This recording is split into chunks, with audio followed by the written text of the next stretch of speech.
වසර මිලියන 550කට පමණ පෙර పూర్ව කැම්බ්‍රියන් යුගයේදී මේ ප්‍රදේශයේ ගිනිකඳු ක්‍රියාකාරකම් වලින් පිරී තිබුණු බව ඔබ දන්නවද?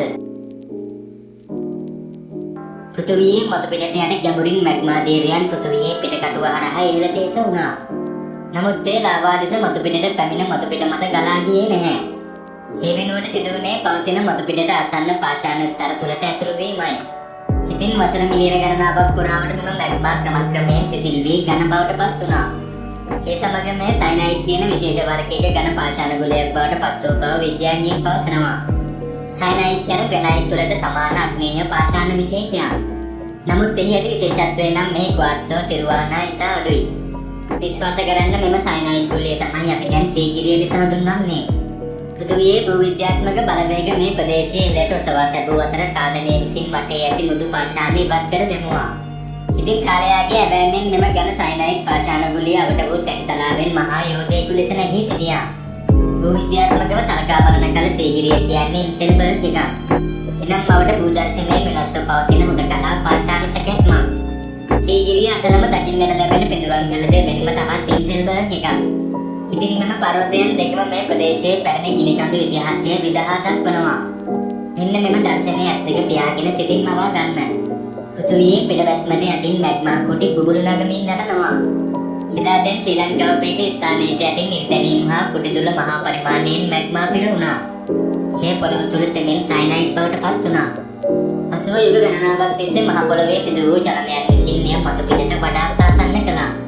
මැස්ස සුළඟ හා අයිස් වලින් සිදුවෙන නොනවතින කාදනයේ මේ පෞරාණික දැඩි අග්නේය පාෂාණ ගුලිය මතු පිටට නිරාවරණය කරමින් අද අපි දකින අසිරිමත් සීගිරි පර්වතය මේ මතට දායාද කළා.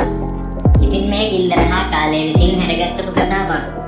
මේ පැසෙන්නේ හදිසි භූවිද්‍යාත්මක සිදුවීම් හා ඉන්පසු පැමිණි සෙමින් නිවසිලිවන්ත වෙනස්කම් ගැනයි. දැන් අපි සීගිරිය හැදුණු හැටි තේරුම් ගත්තා. ඊළඟට අපි බලමු නවීන විද්‍යාව මේ පැරණි පර්වතය ගැන සොයාගෙන ඇති මොනවද කියලා. ඔබ හිතනවා ඇති මේ තරම් දෙයක් අපි දන්නේ කොහොමද කියලා. නවීන භූවිද්‍යාව සීගිරිය අභිරහස සැඳීමට අවශ්‍ය මෙවලම් සපයා තිබෙනවා. භූවිද්‍යාඥයින් පර්වතයේ සංයුතිය අධ්‍යයනය කරේ සැබවින්ම සයනයිඩ් බව තහවුරු කර තිබෙනවා. කෙටින්ම කිව්වොත් මේ ගිනිකඳු මැග්මා සිසිල් වීමෙන් සෑදුණු අග්නේය පාෂාණයක්. ඒ ඛනිජ හා ව්‍යුහ විශ්ලේෂණය කිරීම මගින් වඩාත් පැහැදිලි වූයේ ඒ පොළොව යට ගැඹුරින් සෑදී ඇති බව හා වසර මිලියන ගණනක් තිස්සේ සෙමින් සිසිල් වූවක් බවයි. මේ වෝල්කැනික් ප්ලග් එකක හිමන් නැතිනම් ගිනිකඳු ගුලියක ප්‍රධානම ලක්ෂණ පෙන්눔 කරනවා. භූවිද්‍යාත්මක සමීක්ෂණ මගින් පෙන්වා දෙන විදිහට සීගිරිය යනු එකම ගිනිකඳු ක්‍රියාකාරකමකින් සෑදුණු විශාල පාෂාණමය සැකැස්මවල් වල එක් කොටසක් පමණක් බවයි. රේඩියෝමිතික කාල නිර්ණය මගින් එළි වූ පරිදි එහි වයස වසර මිලියන 550ක් පමණ වෙනවා. එම නිසා එය ඇත්වන්නේ ප්‍රිකැම්බ්‍රියානු යුගයටයි. ඒ සංයුතිය හා ඛනිජ විද්‍යාව පිළිබඳ අධ්‍යයනය විසින් මේ පොළොව යට සෙමින් සිසිල් වූ බව සාක්ෂි සහිතව ඔප්පු කරනවා. මොකද මතු පිටදී ඉක්මනින් සිසිල් වෙන ගිනිකඳු පාෂාණ වලට වඩා මෙය වෙනස්. මේ සීගිරිය ගිනිකඳු සැකැස්මක් බව කියන අදහස සනාථ කරනවා. එනම් කවදාවත් පිපිරී නොගිය නමුත් එතනම ගඩී පවණය වූ පැරණි ගිනිකන්දක ගෙලක්.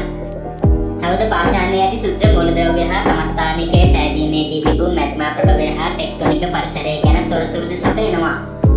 ඉතින් මේ සාක්ෂි සියල්ල අපේ ඇස් ඉදිරියේ පැහැදිලි චිත්‍රයක් මවනවා. සීගිරිය සැබවින්ම ගිනිකඳු ගුලියකි. පෘථිවියේ ගිනිමය අතීතයේ අවශේෂයකි. භූවිද්‍යාඥයින් මෙය හඳුන්වන්නේ වෝල්කැනික් ප්ලග් යනුවෙන්.